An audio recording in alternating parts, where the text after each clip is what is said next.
ღიაობის ნაწილი დავიწყოთ, ცვლილებები რაც შედის და შემდეგ არის კიდევ ბევრი ცვლილება, რომელიც შეიძლება რომ კონკრეტულად განვიხილოთ თქვენთან ერთად. ღიაობის ნაწილი მოტივაცია ალბათ თქვენთვისაც იგივე იყო, რატომ კეთდება ეს, რა შედეგამდე შეიძლება მივიდეთ, რატომ კეთდება თქვენს მითხარით და რა შედეგამდე შეიძლება მივიდეთ აი ამ ცვლილებებში. მოგესალმებით, მადლობა მოწვევისათვის, მივესალმები მაყურებელს. პირველ რიგში უნდა აღინიშნოს, რომ ყველა ეს ცვლილება, რომელსაც ანხორციელებს ქართული ოცნების ეს არალეგიტიმური ხელისუფლება, არის მთლიანად რეპრესირებული და მიმართულია პოლიტიკური ოპონენტების წინააღმდეგ და იმ პირების წინააღმდეგ, რომლებიც გარკვეულ ოპონირებას უწევს ხელისუფლებას მათ ქმედებებში.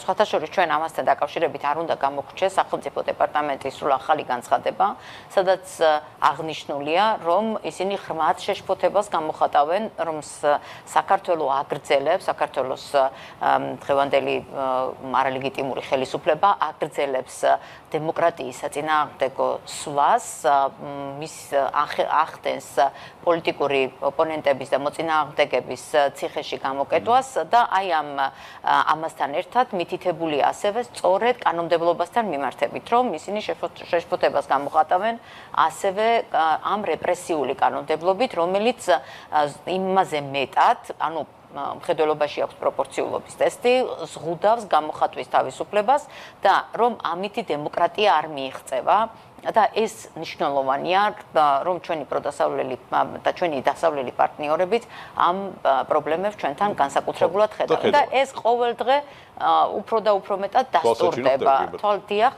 ჩვენთვის ახლა ხანს გახდა ცნობილი, თურმე 18 ივნისს დაუწყიათ ამის ინიცირება, ამ ცვლილებების ინიცირება, რომელიც ითვალისწინებს არა მხოლოდ საერთო სასამართლოების შესახებ კანონში ცვლილებების შეტანას, არამედ გამოხატვის სიტყვისა და გამოხატვის თავისუფლების შესახებ კანონშიც შედის ცვლილებები, იქაც გარკვეული პრობლემებია, მაგრამ ყველაზე მნიშვნელოვანი, რადგანაც ახლა თქვენ საერთო სასამართლოების შესახებ ორგანული კანონით დაიწყეთ. აქ არის რამდენიმე საკითხი. რა თქმა უნდა, თუ კი გამჭვირვალობას შევეხებით ჯერ, ეს არის მნიშვნელოვანი. ზოგადად, სასამართლო ხელისუფლება, როგორც ხელისუფლების ერთ-ერთი შტო, სახელმწიფო ხელისუფლების ერთ-ერთი შტო, უნდა იყოს გამჭვირვალე. და გამჭვირვალობა არის თანამედროვე მართვის წესის მნიშვნელოვანი პოსტულატი. ამისთვის უამრავი იშრომა საქართველოს სხვადასხვა ინსტიტუტებმა, სამოქალაქო საზოგადოებამ, რომ ხელისუფლება და მისი ნებისმიერი ინსტიტუცია ყოფილიყო გამჭვირვალე საზოგადოების თვალში. რას უკავშირდება ეს?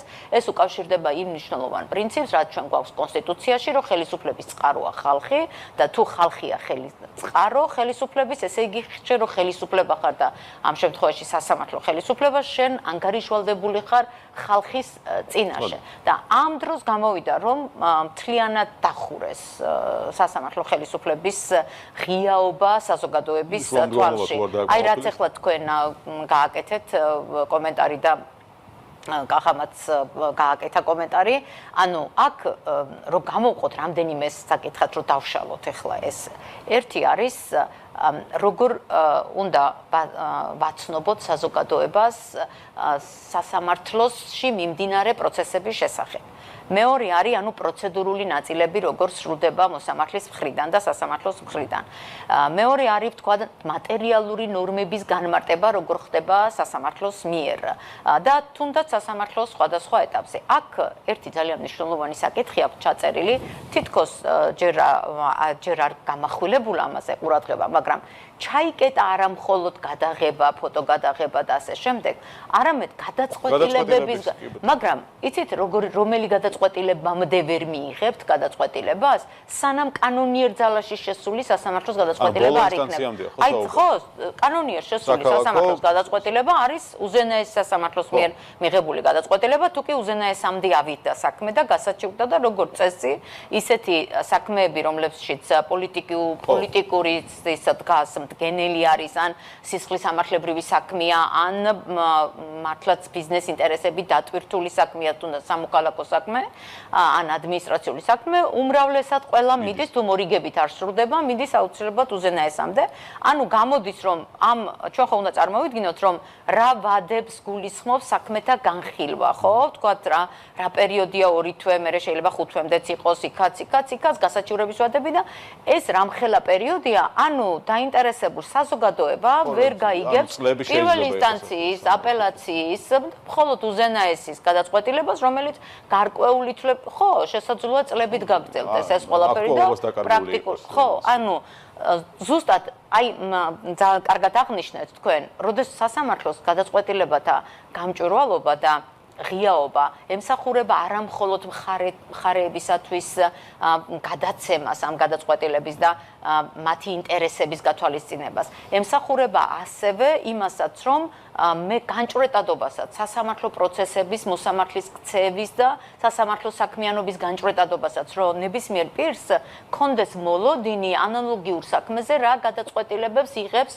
სასამართლო. და ამდენად მისთვის მნიშვნელოვანია პირველი ინსტანციის მიერ მიღებული გადაწყვეტილებაც, იმიტომ რომ ყველა საქმე იწყება პირველი ინსტანციით და იქ უნდა დაიცვას თავდაპირველად პირმა საკუთარი უფლებები და ინტერესები და ასევე აპელაციის გადაწყვეტილებას და შესაძლოა საინტერესო კი არა მნიშვნელოვანი იყოს ეგრეთ წოდებული შუალედური გადაწყვეტილებებით, რომელიც შეიძლება საბოლოო არ არის, მაგრამ შუალედურია ამ კონკრეტულ საქმესთან მიმართებით და მნიშვნელოვანია მხარის ინტერესების დასაცავად. ამდენად მე აქ გადაწყვეტილების ნაწილში რომ დავასრულოთ თემა, რომ აი ღიაობასთან დაკავშირებით და რომელი გადაწყვეტილება, თორე ბევრი შეიძლება საუბარი ფოტოგადაღებაზე ჯერ არ შევეხები, ანუ აქ არის ერთი მნიშვნელოვანი საკითხი ასევე, რომ საკონსტიტუციო სასამართლომ თავის დროზე მიიღო მნიშვნელოვანი გადაწყვეტილებათა ღიაობის შესახებ, იმიტომ რომ თქვენ იცით რომ გადაწყვეტილებები არ ქვეყნდებოდა, თუ ქვეყნდებოდა იმდენად დაშიფრული იყო, რომ შეუძლებელი იყო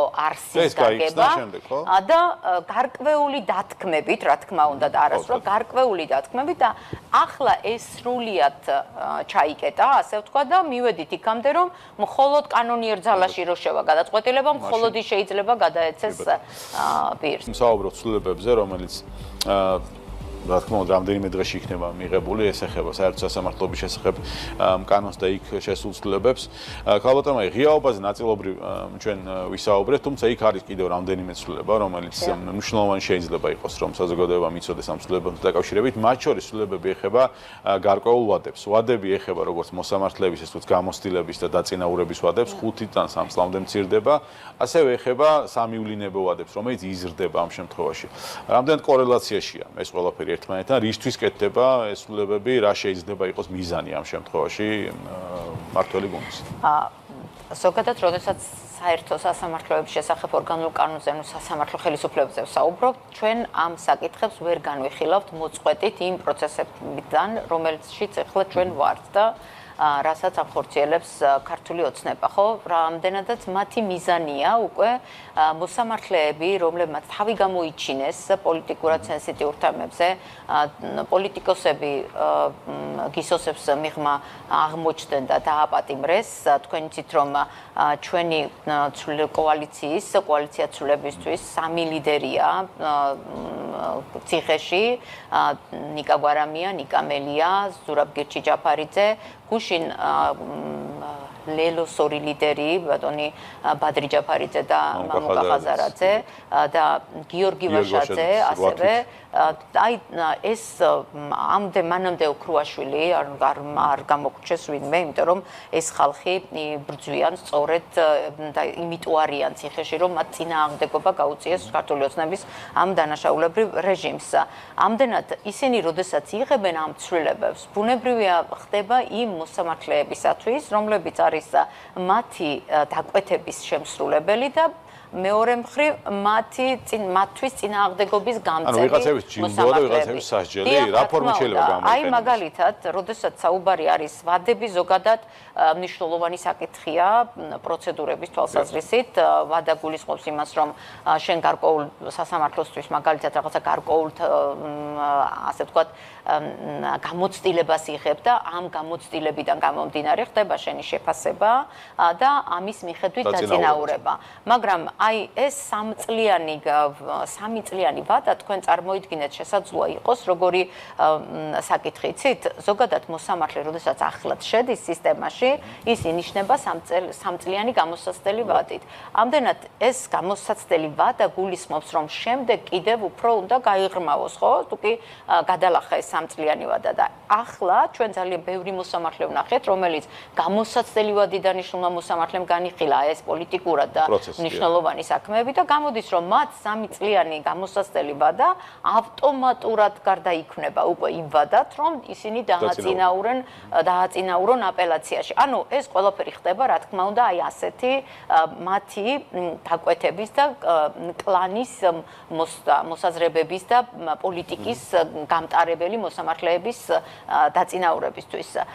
რაც შეეხება ახლა რაც თქვენ აღნიშნეთ, როდესაც ხდება და შეიტანეს ცვლილება, რომ შეუძლიათ მოსამართლე მივლინებით 5 წლამდე ვადითაც კი ყავდეთ და ანუ ეს უკვე ნიშნავს, რომ ეს არის დასჯის მექანიზმი მოსამართლისთვის, რომელსაც მიაჩნია, რომ შეიძლება სადღაც კონკრეტულ სასამართლოში დაინიშნა და მას სადღაც 5 წლით აგზავნიან. აქ ჩვენ ერთ რამეს უნდა გავუსვათ ხაზი და გავამახვილოთ ყურადღება, რომ ეს იქ განმარტებით ბარათში და კანონშიც მითითებულია, რომ თითქოს რაღაცა საჯარო ინტერესი შეიძლება არსებობდეს, მაგრამ საჯარო ინტერესები და კერძო ინტერესები საჭიროებს ბალანსის დადგენას და პროპორციულობის დადგენას. როგორ არის საჯარო ინტერესი ერთი და იგივე პირის 5 წლამდე მივლინებაში გაშვება, რატომ არ შეიძლება რომ ჩანაცვლდეს და გარკვეული როტაცია გაკეთდეს ამ მხრივ სხვა მოსამართლეების და არ იყოს ეს ერთ პირზე მანდამაინც მიმართული, მაგრამ ეს ბუნებრივია არის. მანდატურის თანამდებობის სარგოს განსაზღვრავს საქართველოს იუსტიციის უმაღლესი საბჭო. ესეც ცვლილებები აქამდე განსაზღვრავდა, ეს იყო უზენაეს სასამართლოს თავმჯდომარეს ექვემდებარებოდა, ესეც რაიმე ტიპის პერკეტი შეიძლება იყოს, არა ეს ცვლილება ტექნიკური ხასიათის არის თუ შეიძლება ამ ცვლილების გამოყენება. ეს როგორი რაღაც არის, იცით, ფაქტობრივად თქვენ იცით, რომ უზენაეს სასამართლოს თავმჯდომარის როლი ნომინალურია, ანუ ის განსაკუთრებულ როლს ვერ ასრულებს და მაინც იუსტიციის უმაღლესი საბჭოდან იმართებოდა მანდატურის სამსახური. ამდენად აი ეს გარკვეული ტექნიკური საკითხია, მაშინ როდესაც შესაძლებელია რომ არა რაღაცა მესამე რგოლის გავლით მოახდინონ თუ უნდათ რაღაც კონკრეტული თქვა თუ პირატესობების მინიჭება მანდატურისთვის და მანდატური თქვენ ყველამ ნახა, მთელმა საზოგადოებამ ნახა, როგორ ცუდად იქცევა, აი რთულია ახლა მანდატურის საქმიანობა აღწეროს სამართლებრივად, რასაც ის აკეთებს პროცესების მიმდინარეობის დროს და რასაც ის აკეთებს მოქალაქეების წინააღმდეგ და აი ეს საკითხი უბრალოდ არის ის, რომ მანდატურებთან მიმართებითაც იუსტიციის უმაღლესი საბჭოს უნდა რომ პირდაპირ კონდეს ასე ვთქვათ მასზე მოქმედების ბერკეტი, ეს ისედაც კონდათ, უბრალოდ ეს ტექნიკური საკითხი აქ არაფერი განსაკუთრებულად არ იცვლება. სხვა თანაბარ პირობებში თუ სასამართლო სისტემა იქნებოდა ამაზე უფრო გამჭვირვალე, სამართლიანი აღნიშნული ცვლილებები მაინც ნეგატიური კონოტაციის იქნებოდა თუ არა. ანუ რას გულისხმობ, რომ დღევანდელ მოცემულობას ვითვალისწინებთ, როცა ამ ცვლილებებს საუბრობ, თავარი არის მოცემულობა, რომელიც გვაქვს, თავარი არის მართველი, რომელიც ამ ყველაფერს მართავს და ბერკეტები ექნება ხელში, მაგრამ იდეაშიც ეს ცვლილებები რაიმე ტიპის სიკეთეს ემსახურება, შეიძლება ემსახურებოდეს? აი დავშალოთ. აი შეიძლება ემსახურებოდეს ჩვენ თუ კი ვამბობთ რომ სასამართლო ხელისუფლება არის ხელისუფლების შტო და უნდა იყოს გამჭვირვალე და ამ დროს აღმოჩნდა რომ იზღუდება გამჭვირვალობა და ღიაობა. მათთვის მინდა ეს იგი. ხო, აი ეს გამჭვირვალობა და ღიაობა იზღუდება, ეს მე-13 პრიმა მუხში რო შევიდა ცვლილებები, იქ ასევე ფოტო გადაღება შეიზღუდა, მანამდე შესაძლებელი იყოს ხდომის მიმდინარეობის გადაღება და ერთი კონკრეტული ადგილი გამოიყოფოდა ტელევიზიებისთვის, ესეც აიგრძალა. მათ შორის შეუძლებელია ეზოსშიც კი რაიმეს გადაღება, არა მხოლოდ ერეფანში და სხდომათა დარბაზში, ეზოსშიც კი იქამდე ამოღებული იქნა ის მუხლები, სადაც აღნიშნული იყო სპეციალური დათქმა იყო, რომ შეგეძლო ტელეფონის შეტანა და ეხლა ეს მუხლი პუნქტი ამოიღეს მე-13 პრიმა მუხლიდან, რაც იმას გულისხმობს, რომ შეუძლიათ არ შეგატანინონ, არც ეს რაღაცა კონკრეტული თუნდაც პირადი მობილური და ასე შემდეგ და ვიღაცის ნებაზე ხარ დამოკიდებული, რომ თან ატარო თუ არა და აქ ჩვენ გარდა გამჭვირვალობისა და მოსამართლეზე ზემოქმედების კუთხით და ის რომ სასამართლოს და ქართულ ოცნებას სურს რომ მოსამართლეები ყავდეს წნეხის ქვეშ და რომ მოსამართლემ საერთოდ სასამართლო ხელისუფლების და შენობის მიღმა არსად არ გაიხედოს და პროცესზე მოსული მხარეების გარდა არავისთან არ ჰქონდეთ ურთიერთობა სამოქალაქო საზოგადოებასთან ერთი მნიშვნელოვანი ძალიან ცუდი ცვლილება არის გაკეთებული, როდესაც დიახ შემოდის რაღაცა სპეციალური კომუნიკაციის წესი, როდესაც მოსამართლე ვერცეთ ტრეინინგში მათ თვითონაც როა ტრენერი და ექსპერტი ის რომ წაიკითხოს ლექცია ვერანაირად ვერ მიიღებს მონაწილეობას თუ იუსტიციის უმაღლესმა საბჭომ ამაზე დასტური არ მისცა და თან იმ ორგანომ რომელიც იწვევს ამ მოსამართლეს თქვა და თუ გადაწყვეტს მოიწვიოს აუცილებლად ჯერ შუამდგომლობით იუსტიციის უმაღლეს საბჭოს უნდა მიმართოს და იქამდე მიდის საერთო სასამართლოების შესახებ ორგანული კანონში ეს ცვლილების ჩანაწერი რომ აი დათქმა გააკეთეს რომ აი აკადემიურ თანამდებობაზე თუ არისო მოსამართლეო იმასო ჯერო ეს არ ეხებაო ანუ ამ ისო დაასრულებსო იმ აკადემიური თანამდებობის ვადასო და მერე როგორ ჩანს უკვე ყველამ უნდა უთანხმოს აი ეს ხო ჯერ ერთი ეს რომ ზოგადად პიროვნული განვითარების საწინააღმდეგო მოქმედება და თან ამას იცით რითი ამართლებენ საოცარი ჩანაწერი აქვთ განმარტებით ბარათში რომ ესო მნიშვნელოვანიაო მოსამართლემო რომ სწორადო განსაზღვროსო მართლმსაჯულების ინტერესები ანუ რა გამოდის მოსამართლე რომელიც და რომ არ შეეშალოსო რამეო და თურმე იუსტიციის უმაღლეს საბჭოს მოსამართლე ერთ-ერთი მოსამართლე რომელიც არის იმიტომ რომ იუსტიციის უმაღლეს საბჭოს მდივანი იღებს და ისიც ერთ-ერთი მოსამართლეა იმ მოსამართლეს რომელიც თავად იხილავს ასეთ საქმეებს რომ ინტერესთა ბალანსები გაარკვიოს საქმეებს განიხილავს თურმე ის ვერ მიხვდება სად ექნება მას ინტერესთა კონფლიქტი და ეს უნდა გადაუწყვეტოს მდივანმა ანუ აი ასეთ ნონსენსამდეა ეს ცვლილებები მაგრამ ეს რა თქმა უნდა ემსახურება იმას რომ მოსამართლეები ჩაიჭირონ და მოსამართლეებმა ვერ შეძლონ თავისუფლად თავისი გამოხატვის თავისუფლების რეალიზება, იმიტომ რომ მოსამართლესაც აქვს გამოხატვის თავისუფლება. გაბატონებია, მადლობა სტუმრობისთვის, წარმატებები მინდა გისურვოთ საინტერესო საუბრისთვის. ვნახოთ ცვლილებები რა თქმა უნდა ალბათ მიღებული იქნება, როგორ მოხდება მათი იმპლემენტაცია და დაახლოებით მოლოდინები უკვე არსებობს. მაია კოპალეიშვილი, პარტია ახალის პოლიტსაბჭოს წევრი, საკონსტიტუციო სასამართლოს ყოფილი წევრი და თესეუს პროფესორი იყო საქმიანი დილას პირდაპირ ეთერში.